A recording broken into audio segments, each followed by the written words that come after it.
안녕하십니까, 이진우입니다. 며칠 전에 통계청이 고령자 통계를 발표했는데요. 우리나라의 65세 이상 고령 인구가 처음으로 900만 명을 넘어섰더군요.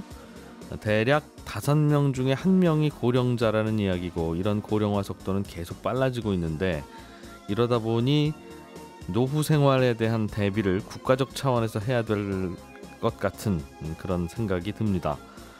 노후 생활에서 제일 피부에 와닿는 문제는 의료 서비스와 관련된 것들이겠죠. 나이가 들면 병원 가까운 곳에 살아야 한다고 할 정도로 병원 갈 일이 많아지는데, 아프거나 다치면 빨리 갈 수 있는 병원이 우리 주변에 다 있는지, 이런 문제들을 살펴보면 꽤 답답하고, 특히 지방에 계신 분들이 좀 더 답답하실 것 같습니다. 그래서 오늘은 우리나라 의료 정책과 서비스의 현실이 어떤지, 그리고 의료 산업이 고령화 추세와 맞물려서 빨리 준비해야 될 건 어떤 것들인지, 이런 문제를 연구하고 정리하고 계신 분과 함께 이야기 좀 나눠보겠습니다.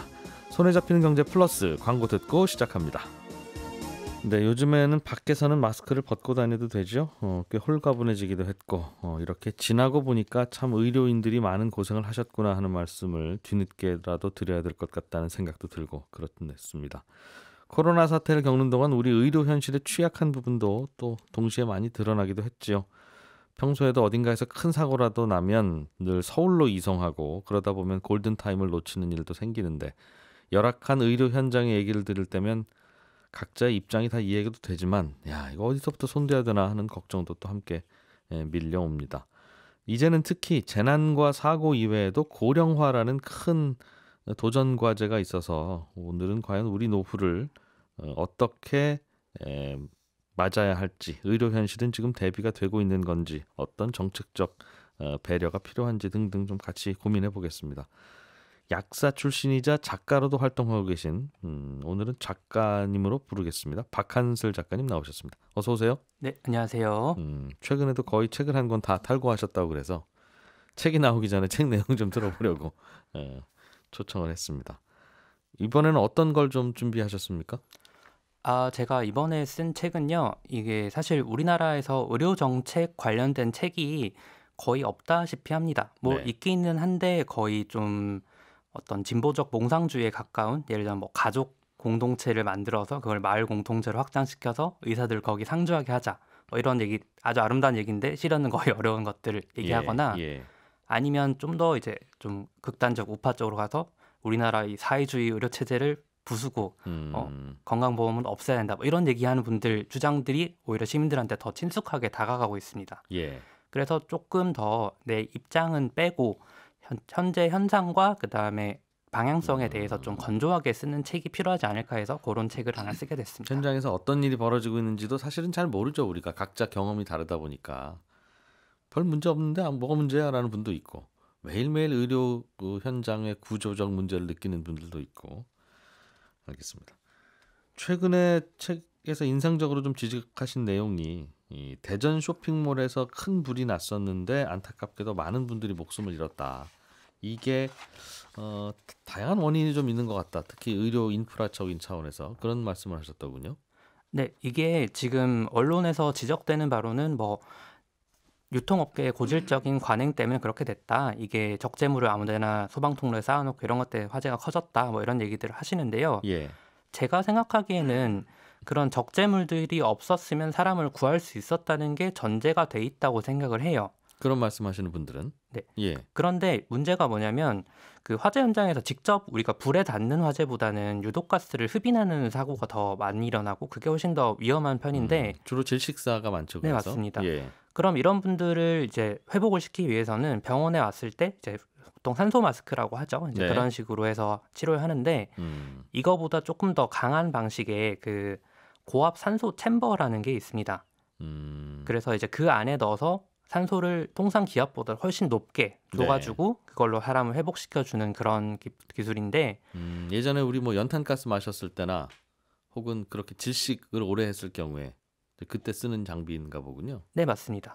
그런데 문제는 이게 대전 지역에 이 고압 산소 챔버가 딱 한 대밖에 없습니다. 1인용이네요, 그럼. 네. 그 대전광역시 인구 전체를 커버하는 게 그 한 대, 건양대 병원이라는 곳에 있는 한 대밖에 없습니다.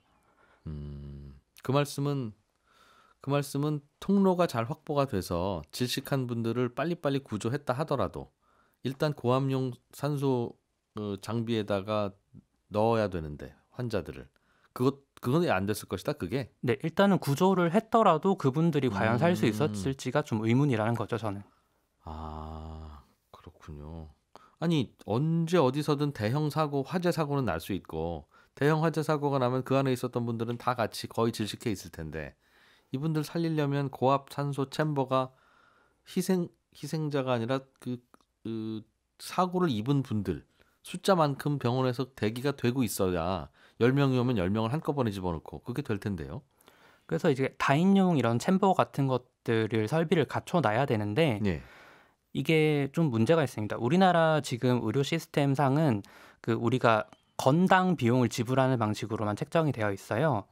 그러다 보니까 이제 예전에 연탄을 많이 사용하던 시절에는 그래도 그런 장비가 들어올 여지가 있었기 때문에 자주 쓰니까. 예. 그런데 예. 지금은 뭐 연탄가스 중독은 거의 없어지기 했고 지금 거의 화재나 아니면은 뭐 이제 오히려 제주도 같은 곳에 그런 것이 좀 잘 돼 있는 게 잠수병 이런 걸 치료하기 위해서 돼 있는 경우밖에 없고 네.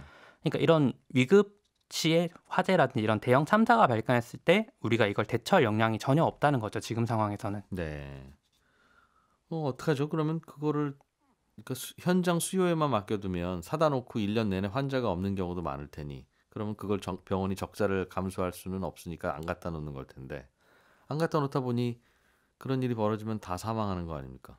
그 사실 이번 대전광역시에서 일어났던 쇼핑몰 참사는 뭐 그나마 좀 다행인 편이라고 할 수가 있는 게 희생자분들이 안타깝게 돌아가신 건 맞지만 네. 이게 만약 지방 산업단지에서 대규모로 발생했다 그러면 똑같은 상황이거든요. 그렇겠죠. 대전은 차라리 이제 상급 종합병원이라고 하는 좀 큰 대학병원들이 좀 있는 편인데 3개나 있는 지역인데 만약에 뭐 여수 같은 곳에서 그런 사고가 터졌다고 생각을 해볼게요. 석유화학단지에서. 예. 그런 데서 유독가스 유출 사고 이런 게 났다. 그러면은 이분들이 대량으로 발생한 그 피해자들을 이송을 해야 되는데 전남 지역에는 상급 종합병원이 광주광역시에밖에 없습니다.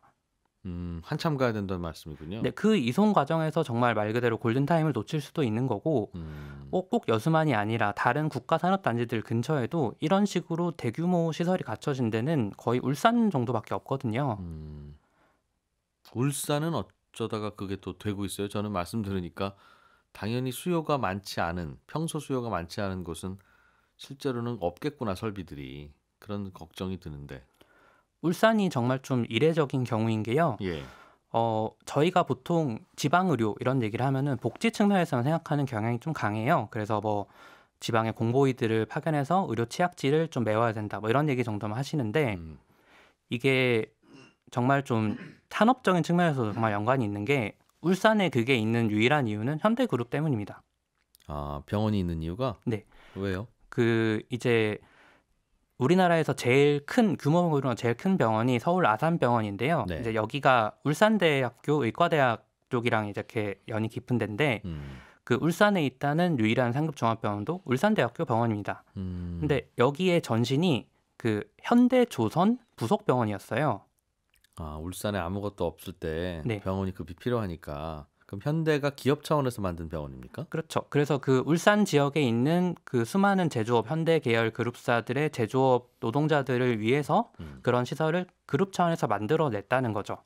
그거 외에는 그 위치에 사실 그런 대형 종합병원이 있을 이유가 없고 예. 바꿔 말하면 그거를 기업 차원에서 이렇게 하는 게 아니라면은 국가가 산업단지만 덜렁 만들어 놓고 이런 의료 인프라를 만드는 건 거의 방기를 해놨다는 거죠. 계속. 그렇군요.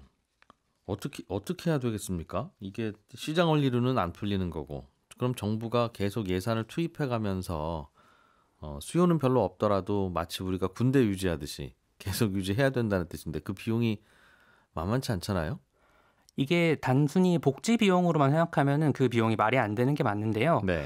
저는 이게 한국 산업 구조를 유지시키기 위해서라도 꼭 필요하다고 생각을 합니다. 산업 구조라면 무슨 말씀입니까? 그 우리나라가 여러모로 보나 제조업 강국이라고 하지 않습니까? 그런데 그 조금 더 세세하게 뜯어보면 이게 수도권과 지방의 분업 구조라고 보는 게 더 적절하다고 생각을 해요. 저는. 서울의 본사, 지방의 공장. 그렇죠. 예. 그래서 연구 개발이나 뭐 수출은 서울에서 하고 이제 실제로 제조는 지방에서 하는데 요즘 지방에 제조업 공장 만든다고 해도 인력이 없다는 얘기가 굉장히 많이 나오고 있습니다. 다들 지방으로는 안 가시려고 하죠. 예. 저는 뭐 당연히 거기도 여러 이유가 있을 거라 생각해요. 뭐 결혼이나 이런 것도 그렇고 뭐 임금 측면에서 조금 난점이 있을 수도 있고. 그런데 저는 산업재해에 대한 위험성, 두려움도 꽤 영향을 미친다고 생각을 해요. 예. 그래서 여태까지 우리가 살아오면서 공장은 험한 일이다. 거기 가면 나중에 뭐 몸 다치거나 이럴 수도 있다라는 식의 얘기들이 나오는 이유가 애초에 그런 산업단지 근처에 제대로 된 의료시설이 없었기 때문이라고 생각을 하거든요. 그러면 이거를 그렇군요. 그냥 복지 차원에서 소모성 재원으로 생각하는 게 아니라 지방의 제조업을 그대로 지금 같은 형태를 유지시키기 위해서라도 필요한 필수 비용이라고 보는 게 맞다고 생각하는 거죠. 그 적자가 나더라도 유지시켜야 된다. 네. 그렇겠어요. 점점 더 사람들이 지방으로 안 가고 대도시로 몰리면 지방이 뭐 뭔들 뭐 더 넉넉하겠습니까? 다 부족하죠. 특히 이제 의료 같은 건 그러나 의료 같은 건 지방에 가면 맛집들도 적고 뭐 영화관도 적고 서점도 별로 없고 뭐 없는 게 하나둘이 아닌데 또 그런 거 없는 거하고 병원이 없는 거하고는 또 다른 문제 아니겠어요? 초등학교가 없다. 그러면 이거는 나라에서 신경 좀 써야 된다. 그렇게 얘기할 수 있듯이 이제 교육과 의료는 국민이 보편적으로 받아야 하는 서비스라고 우리가 생각하니까. 네, 맞습니다. 그럼 어떻게 해야 되죠? 다만 지방에서 병원을 만들어 놓고 손님이 별로 없으니 환자가 없으니 계속 놀리게 될 거고. 이 문제를 어떻게 접근하고 있습니까? 그래서 지금 다른 것보다도요. 시설 자체는 만들 수가 있습니다. 그거야 뭐 그렇게 크게 비용이 드는 것도 아니고 지방 쪽에 그 어떤 부동산 가격이 그렇게 높은 것도 아니니까. 병원 짓기는 쉽다 이거죠? 네. 예. 그런데 진짜 문제가 되는 거는 인력 쪽입니다. 그러니까 지방 쪽도 의료 인력이 부족해진 지가 꽤 오래됐는데요. 네. 이게 그래서 이제 지역 인재 전형을 좀 더 강화하자. 지역 인재 전형이 뭐냐면 이제 지역 의과대학 같은 곳에 네. 40%는 최소한 그 지역 인재로 채우자. 이런 얘기거든요. 그게 그럴 경우에 그 인력의 품질 문제는 없습니까? 이게 그런 얘기가 계속 지적이 나오고 있고요. 그다음에 이게 공정하냐 과연 그러니까 입결 같은 걸로 따졌을 때 그쪽이 조금 더 처질 가능성이 높기 때문에 그런 얘기도 나오고 있는데 공정의 네. 문제도 있겠는데 네. 있겠는데 더 걱정되는 건 우리가 남녀가 모두 다 군대를 왜 안 가고 남자만 군대 가냐 하는 게 공정의 문제가 있을 수 있으나 그게 사실은 현실적으로 남성들이 그러니까 40, 50대 같은 저 같은 사람들은 군대 안 부르는 거잖아요. 네. 그러니까 나라를 지키는 체력적인 뭔가가 되는 게 그래도 지금까지의 전투 상황에서는 남성이 필요하다고 해서 이제 한 것처럼 인력을 그렇게 뽑다 보면 뽑히기는 뽑히겠으나 의대 공부라는 게 만만치 않으니까 정원도 못 늘리는 거 아니겠습니까? 그게 될까요? 그게? 그래서 이제 그 부분은 조금 다른 방식으로 좀 이해할 필요가 있는 게 애초에 지방의 의과대학을 설립한 이유가 뭐냐는 거에서 출발해야 되는 거죠. 예. 우리가 지방 내 굳이 의과대학을 둔 이유는 그 지역에서 일할 의료인을 우리가 만들어내는 건데 지금은 문제가 뭐냐면 전국 의과대학에서 특히 지방권에서 그 수도권 출신 의과대학 수도권 소재 고등학교를 나온 학생들이 네. 한 40% 정도에 육박을 하고 있습니다. 그럼 이 학생들은 뭐냐면 지금 내가 이 땅에 내려와서 뿌리 박고 생활을 해야겠다는 생각으로 내려오는 게 아니고 네. 6년 동안 빨리 면허 따고 나는 서울로 다시 돌아가야지. 이렇게 돼버리니까 그렇겠죠. 지방에 남는 사람들이 없어진 거예요. 그렇겠군요. 서울에서 다니던 학생들도 지방 의대에 가서 공부하니까. 예. 그래서 지금 문제가 뭐냐면 이제 지방 국립대급 그런 의료기관에서도 뭐 인기과는 당연히 좀 삽니다. 피부과나 뭐 안과 이런 곳들. 그런데 그 외에 필수과 전공의 정원도 미달이 나고 있습니다. 그건 왜 그렇습니까? 그러니까 이제 그 지역에서 내가 굳이 뿌리박고 살 게 아닌데 그러면 거기서 내가 수련을 받을 필요도 없다는 거죠. 피부과나 인기과는 그 지역에서 뿌리 박지 않아도 됩니까? 그 면허라도 자격증이라도 취득하고 가면 더 프리미엄이 붙은데 이제 필수과 같은 경우는 어디서 수련을 받든 큰 차이가 없고 그다음에 그걸 따고 나왔을 때 개원하는 건 다 똑같기 때문에 큰 그게 메리트가 없다고 느끼는 거죠. 다른 이유가 하나 더 있는데요. 네. 이게 서울로의 환자 쏠림 현상 때문에 또 그런 현상이 발생하기도 합니다. 그 악순환이겠군요. 예. 그래서 이제 전공의를 사람들이 수련을 받는 이유 제일 큰 것 중에 하나는 내가 책으로 배우는 그런 딱딱한 그런 지식이 아니라 내가 직접 환자를 대면하면서 해보는 거죠. 인턴 레지던트 뭐 이렇게 부르는. 네, 그런 것들을 하면서 내가 수련을 정말 쌓는 임상 경험을 쌓는 경험을 하고 싶은 건데 지금은 중증 환자들이 다 서울로 이동을 하고 있습니다. 그러다 보니까 환자 케이스 자체도 줄어들고 그럼 다양성도 줄어들게 되니까 그러면 내가 이 수련을 견디는 이유가 없어지지 않냐라는 생각이 좀 생기는 거예요. 그조차도 서울 가서 해야지. 여기서 인턴 레지던트 해봐야 배우는 게 없다. 그래서 실제로 이제 한 주요 암 발생이랑 수술 건수를 비교해 보면요.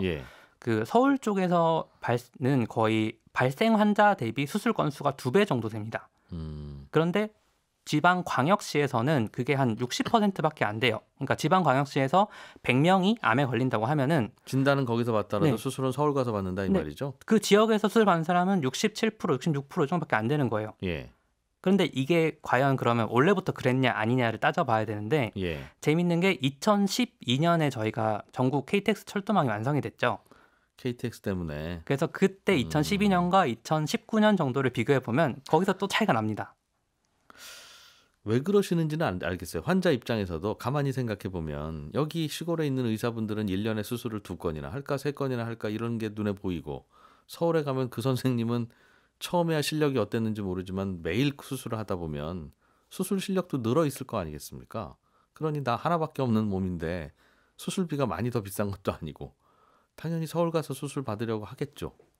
이거 당연히 환자 입장에서 합리적인 선택이고 바람직하다고 할 수도 있어요. 그런데 이게 그런 식으로 환자들이 빠져나가면 생기는 문제가 뭐냐면 우리가 중증 질환이어야지 보통 진단 검사 이런 것들을 많이 하지 않습니까? 근데 그런 것들도 통상적인 수요가 있어야지 그 설비를 갖출 수가 있어요. 아까 말씀드린 고압 산소 챔버 같이 진단을 하든 뭘 하든. 그래서 뭐 MRI든 CT든 아니면 더 희귀한 그런 의료 장비들이든. 근데 이 환자들이 진단만 받고 쏙 가버리면 그럼 그 환자 경과 파악이나 이런 거 할 때도 계속 그런 진단 장비를 쓰는데 그럼 이게 다시 악순환이 되는 거죠. 이 기초적인 의료 설비를 갖출 수요도 감소해 버리니까 지방 병원 질은 더 나빠지고 그럼 다시 지방질인 병원질이 나빠지니까 환자들은 서울로 다시 가고 이게 계속 반복이 되는 거죠. 그러다 보면 챔버도 없고 그런 겁니까? 그러니까 이게 결국은 지방에서 우리가 제조업하면서 돈을 벌고 이렇게 국가 경제를 유지시키고 있는데 정작 나는 그 돈 벌고 있다가 만약에 산업재해를 당하면 꼼짝없이 죽는다. 그런 응급의료 상황이 문제가 되는 거죠. 어떻게 하면 되겠습니까? 그래서 조금 여러 가지 얘기들이 나오고 있는데요. 일단은 의료인과 시설을 지역에 충분히 만들어 두자. 그래서 의료인을 묶어두자는 측면에서 이제 뭐 지역 의사 제도라는 게 있습니다. 지역 의사 제도. 그게 이제 2020년 정도에 이제 민주당 쪽에서 나왔던 얘기인데, 이 지역에서 10년간 근무하는 것을 조건으로 걸고 입학 차원부터 그렇게 쿼터를 정해서 선발한 다음 만약에 지역을 이탈한다 그러면은 면허를 박탈하겠다. 정도의 굉장히 강력한 그런 제도가 일본에서 시행이 되고 있는 걸 좀 뺏겨와서 지역 의대는 그렇게 뽑는다. 그럼 서울에 있던 학생이 지역 의대에 들어가더라도 이제 그 조건은 갖춰야 한다는 거죠? 그런 식으로라도 하자는 정말 절박한 얘기들이 나오고 있는데 입대와 비슷하게 만들자는 거군요. 그러니까 어느 부대에 배치하는 건 국가의 마음이다. 그러다 보니 좀 이제 어떻게든 해법을 찾으려고는 하고 있는데 일단은 환자들을 이제 서울 쪽으로만 이렇게 몰리도록 하지 못하게 결국은 환자한테 못 가게 할 수는 없으니까 그 서울 지역 병원들한테 일정한 제약을 가하는 그런 게 되는 수밖에 없겠죠. 그 말은 지방 환자는 받지 말아라? 꼭 그렇게까지 갈 수 있을지 모르겠지만 그 절차를 조금 더 까다롭게 한다든지 해서라도 그 집중 현상을 막지 못하면 지방 의료는 거의 일단 지역 의대 만드는 것부터 시도는 좀 해봐야 되겠네요. 여러 고민이 바로바로 떠오릅니다만 이대로 방치할 수는 없으니까. 그거는 시도가 구체적으로 되고 있습니까? 지역 의대는? 지역 의대도 지금 이제 지역 인재 전형 강화 그 법이 원래도 40%라는 제한이 있었는데 이게 실질적으로 되지가 않았어요. 그래서 이제 요거를 조금 더 실제화하자. 왜냐하면 아까 말씀한 것처럼 그 입결 낮은 애들을 뽑았을 때 질이 담보되냐는 고민이 있었기 때문에 그래서 2021년에 법이 개정돼서 정말 40%를 딱 못 받기 시작했죠. 그래도 지역 의대는 40%를 지역 인재 전형으로 뽑아라 이렇게 딱. 지역 인재 전형은 그 지역에서 뽑으라는 겁니까? 아니면 서울 학생도 거기로 가면 의무적으로 복무를 하라는 겁니까? 그 복무랑은 별개고요. 일단은 지역 인재 뽑아라? 고등학생들만 뽑자 일단. 그 얘기죠. 그렇군요. 그게 이제 품질의 문제가 고민이 시작될 텐데 일단은 해보는 겁니까 그럼? 네. 그리고 제일 큰 문제는 고령화가 다가오고 있으니까요. 그거 간호와 간병 문제도 만만치 않을 텐데 그 얘기는 2부 순서로 좀 더 이어가서 큰 병 아닌 병이라도 어떻게 해야 되는지는 좀 계속 이어서 들어보죠. 저희는 2부에서 바로 이어가겠습니다.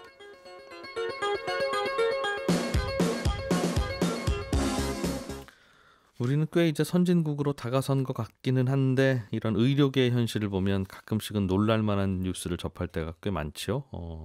어린이 심장 수술하는 의사는 뭐 지방에 가면 찾을 수 없다든가 뭐 의사와 혹은 장비가 없어서 생명을 못 구했다든가 하는 일들이 가끔 벌어지는데 어떻게 하면 이 문제를 해결할 수 있을지 오늘은 박한슬 작가와 함께 우리 의료계 현실 문제를 이야기 나눠보고 있습니다. 2부로 이어가죠.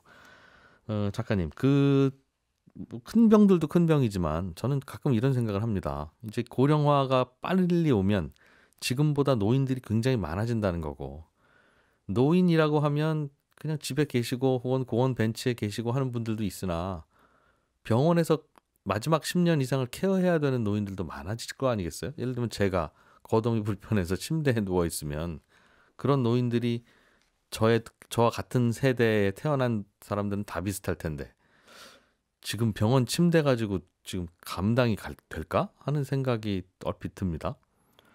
이게 지금 이제 간병 문제도 굉장히 좀 잘 짚어주신 건데 한 가지 좀 안타깝게 생각하는 부분이 있어요.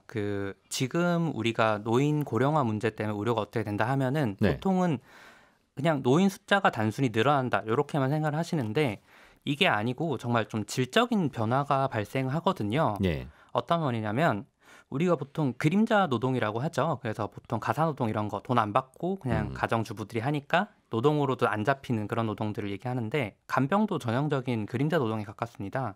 그래가지고 보통은 며느리나 딸 이런 분들이 하셨는데 이제 이게 단순히 그냥 노인 숫자가 늘어나는 게 아니고 지금은 그 간병을 한 자녀 세들도 노인이 돼버렸어요. 네. 그러니까 노노 간병 같은 것들이 발생을 하고 있고 애초에 가치관이 변경되면서 애초에 그런 걸 모셔야 된다라는 그런 것도 줄어들었기도 하고 희박해졌죠. 네. 예. 거기다 이제 거의 맞벌이를 하시니까 이제 그게 안 되는 거예요. 예. 그래서 이거를 지금은 간병인이라는 시스템으로 우리가 지금 서비스화를 하고 있는데 이게 진짜 문제가 뭐냐면 굉장히 비싼데 관리도 제대로 안 되고 있다는 점이에요. 간병인들. 네. 요즘 일당 많이 올라갔다고 하더군요. 말씀한 대로 서비스의 품질은 점점 떨어지는 것 같고. 이게 지금은 조금 이례적인 상황이고요. 원래 이제 2019년 정도까지만 따지고 봤을 때는 한 10에서 12만 원 정도 했었는데 요즘은 얼마나 합니까? 지금은 13만 원에서 15만 원까지도 올라갔다고 하더라고요. 이게 중국에서 입국이 바뀌면서 코로나 시기라서 보통 조선족 분들이 한국어가 되면서 싸니까 이제 그분들이 주로 담당을 하셨는데 예. 이분들 입국이 자유로우지 못하니까 좀 수요 공급에 따라 또 올라간 편이고요. 근데 이분들이 그냥 오셔서 그냥 이 일을 하시는 거지 특별한 교육이나 이런 걸 자격을 받고 하는 게 아니지 않습니까? 그러다 보니까 코로나 때도 당연히 있었지만 요양병원 같은 데 집단 감염의 원인이 알고 보니 간병인이었다라는 경우가 꽤 있었거든요. 외부로 자주 드나드시는 분들 중에 하나니. 그리고 이제 그런 감염 관리에 대해서 충분히 숙련을 쌓지 못한 분들이니까 실제로 그래서 병원에서 간호하는 환경을 보면 간호사분들이랑 갈등도 좀 있으세요. 어떤 갈등이요? 간호사분들이 막 이게 내 업무다라는 바운더리가 있을 건데 간병인 분들은 이것까지 좀 해줘라 난 할 줄 모른다 이렇게 떠넘기기도 하고 그다음에 이제 자기들 편의를 위해서 원래는 이렇게 해야지 정석으로 감염 관리가 되는 건데 이렇게 해도 되지 않냐 이게 편하니까라는 식으로 막 좀 정말 엉망이에요. 그걸 안 배우시니까. 물론 그분들의 노고를 모르는 건 아닌데 그 비용 받고 하기 쉬운 일이 아니란 것도 알고. 그럼 근본적으로 예를 들면 우리는 환자가 집안에 하나 생기면 누가 간호를 하느냐가 큰 걱정이고 형제들끼리 돌아가기도 하고 말씀하신 대로 간병인을 쓰기도 하는데 거동이 불편한 환자가 병원에 입원했을 때 간병인을 반드시 붙여야 하는 게 환자의 의무입니까? 그렇지 않다는 게 문제죠. 원래는 원칙으로 하면 병원이 간호사를 쓰던 의사를 쓰던 해서 해줘야 되는 거잖아요. 원래는 간호사들이 하고 있어요, 해외에서는. 예. 그런데 이게 문제가 뭐냐면 우리나라는 그 의료인 한 명이 담당하는 환자 수가 너무너무 많습니다. 그래서 간호사 같은 경우도 뭐 미국으로 예를 들면은 뭐 뉴욕주나 캘리포니아주 이런 데는 이제 법적으로 정하고 있어요. 환자 수랑 간호사 수 비율을. 그래서 네. 간호사 1인당 환자 4명, 5명 이렇게 딱 규정을 하고 있는데 우리나라는 8명이 넘습니다. 간호사 한 명이 담당하는 환자 수가. 예. 그 간병인 한 분이 한 명한테 꼬박 붙어서 일을 하고 있는데도 시급 그 정도 받으면서 일을 하시는데 예. 간호사 한 명이 그 8명을 다 커버한다는 게 거의 현실적으로 불가능하죠. 그러면 간호사를 더 뽑아야죠, 나라에서. 근데 이게 택시랑 똑같은 거예요. 그러니까 택시가 지금 안 잡히는 게 택시 면허가 부족해서가 아니고 예. 택시에 대한 처우가 안 좋다 보니까 택시 기사를 뽑으려고 해도 안 뽑히는 거지 않습니까? 예. 그래서 실제로 지금 간호사분들의 그 숫자를 보면 내가 면허가 있는데 활동을 하는 사람은 50% 남짓밖에 안 됩니다. 네. 네. 힘들다는 거죠. 그러니까 네. 처우에 비해서. 그래서 예. 그냥 단순히 증언을 하는 게 문제가 아니라 이 처우 개선을 해야 되는 건데 이게 결국은 건보료 상승이랑 연결이 되어 있다 보니까 네. 근데 저는 따지고 보면 이게 결국 보험의 원리란 게 그렇지 않습니까? 내가 필요할 때 그 쓰기 위해서 미리 돈을 조금씩 털어서 내서 재원을 만들어 두는. 예. 그러면은 우리가 간병비를 그 무자격자한테 하는 것보다는 차라리 그 돈을 하루에 진짜 10만 원 넘는 돈을 하면 진짜 퇴원했을 때 총 의료비보다 간병비가 더 많이 나오는 경우가 있어요. 예. 그래서 그 돈을 어차피 건보 재정안에 포함시킬 수가 있다면 훨씬 더 좋은 서비스를 더 풀링해서 리스크는 줄이면서 할 수 있지 않나. 저는 그렇게 생각을 합니다. 간병인 일당 어차피 개인들이 내야 되는 거 그거 평소에 건보료로 더 내고 네. 차라리 간호사 인력에 대한 투자를 더 하자. 네. 옳은 말씀인데 왜 안 됩니까? 지금은 그게 문제가 일단 내가 나중에 간병을 한다는 게 너무 안 겪어본 분들은 모르세요. 당장 건보료 올라가면 반발이 심하다? 그렇죠. 이게 좀 문제가 있는 게 지금 우리나라에서 연간 감기 진료비에 쓰는 돈이 2조 원 정도 됩니다. 예. 그 건강보험 전체 재원이 한 80조, 90조 정도 되는데 그 중에서 2조를 그냥 감기 진료비에만 쓰는 거예요. 예. 근데 이거를 없애자는 얘기를 의료 정책 하시는 분들이 조금씩 하시기지만 안 되는 이유가 뭐냐면 그거 아니면 내가 건보로 내는 거에 대한 혜택을 확인할 방법이 없는 거예요. 젊은 분들은. 1년 내내 병원 안 가시니까? 해봤자 정말 아파서 감기 몸살 걸려서 병원 갔는데 5만 원씩 내라 이러면 이거를 내가 그럼 건보로 왜 내냐 이런 생각이 드는 거죠. 그래도 그건 강제로 걷어야지 우리가 뭐 국방의 혜택을 몸으로 느껴서 군대 갑니까? 그래서 이제 그거를 좀 하고 싶어 했는데 예. 이걸 또 이제 아무래도 공공 영역보다는 민간 영역이 발이 빠르잖아요. 그래서 민간 의료보험에서 간병보험을 출시를 해버렸습니다. 벌써.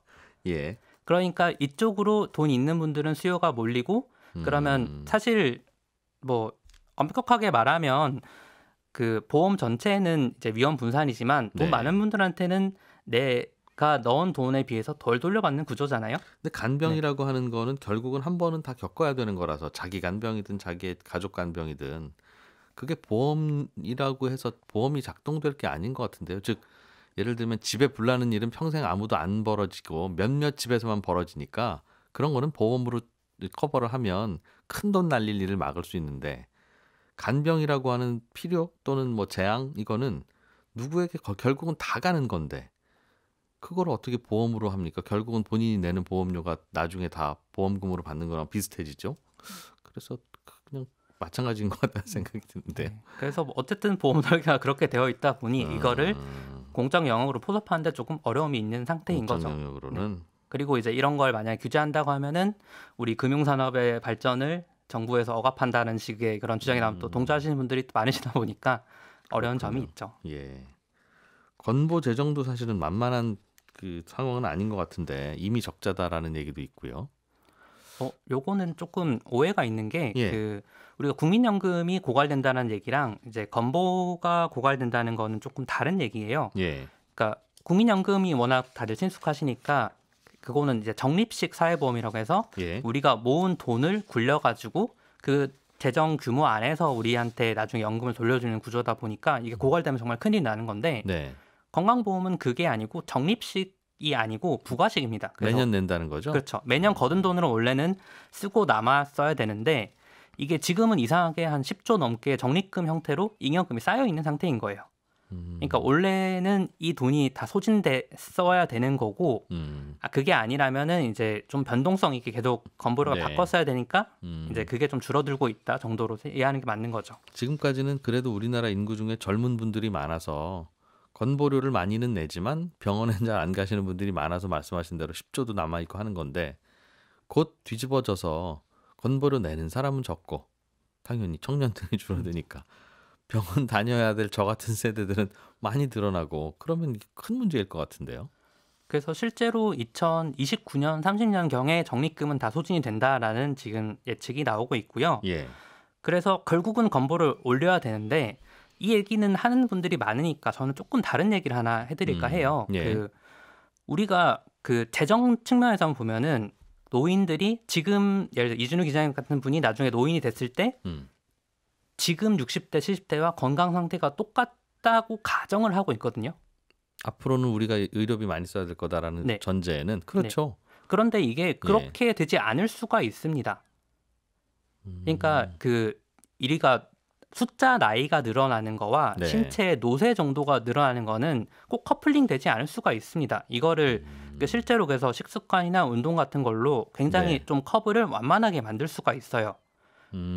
네. 우리가 80대가 되면은 사실상 이제 그런 노력도 거의 무의미하게 무너지긴 하는데 네. 이거는 정말 어떤 인간의 신체 설계의 문제라고 생각을 하고 네. 그 전에 그러니까 80살까지는 우리가 그 근력 운동 같은 걸 하면은 이제 노쇠 정도를 줄일 수가 있거든요. 네. 그런 걸 통해서 좀 그 의료비 자체를 지금 노인들이 쓰는 것보다 훨씬 더 줄일 수가 있다는 거죠.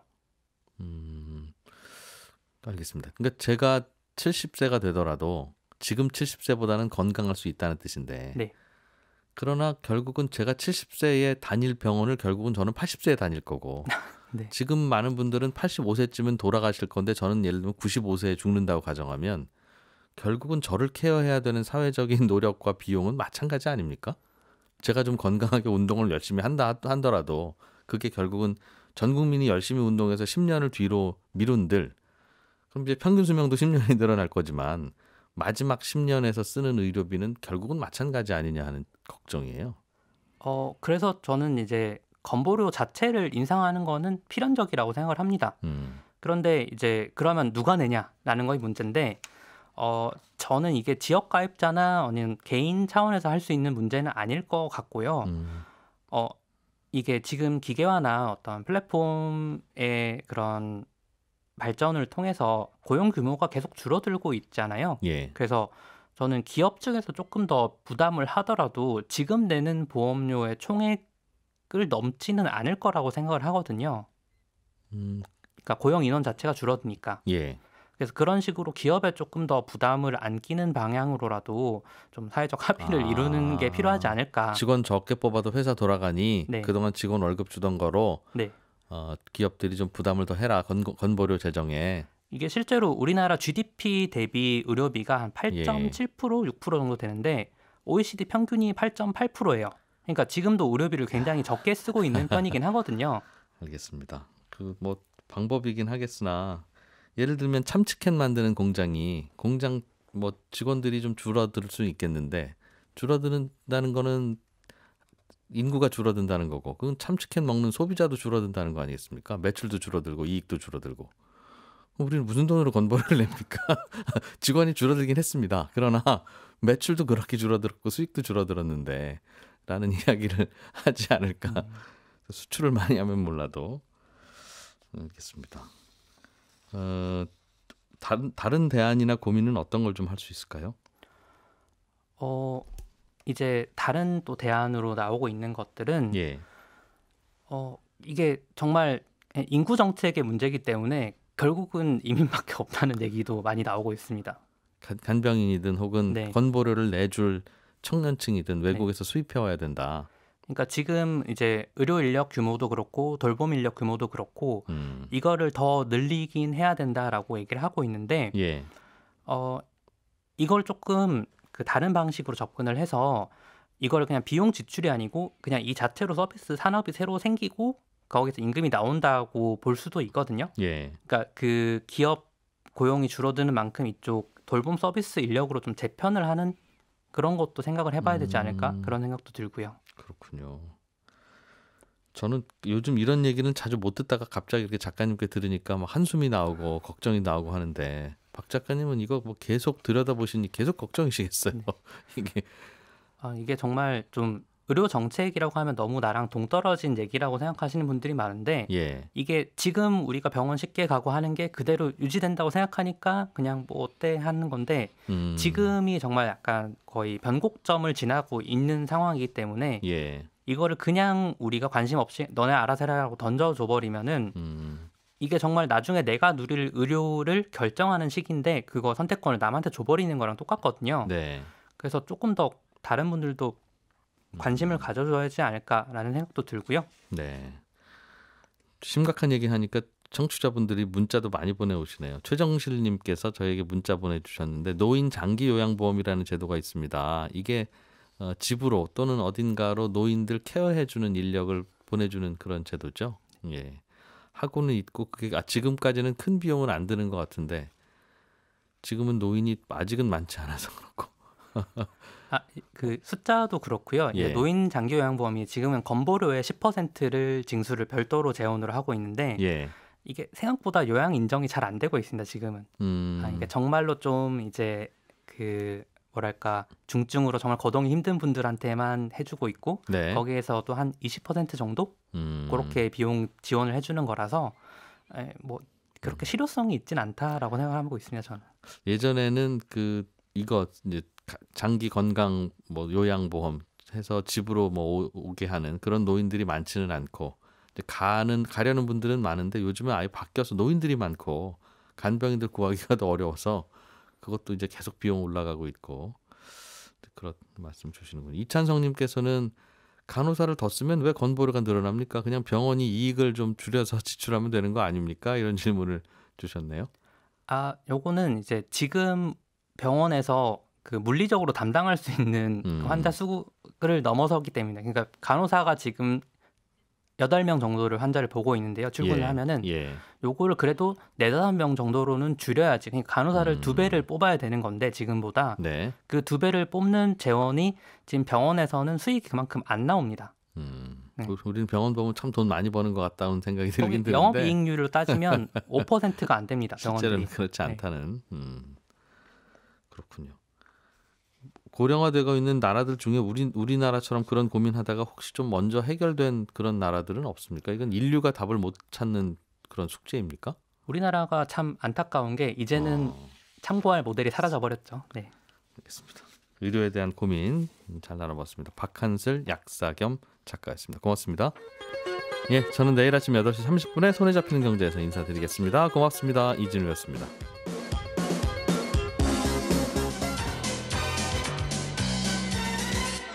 더 깊고 더 재미있는 경제 이야기 이진우의 손에 잡히는 경제 플러스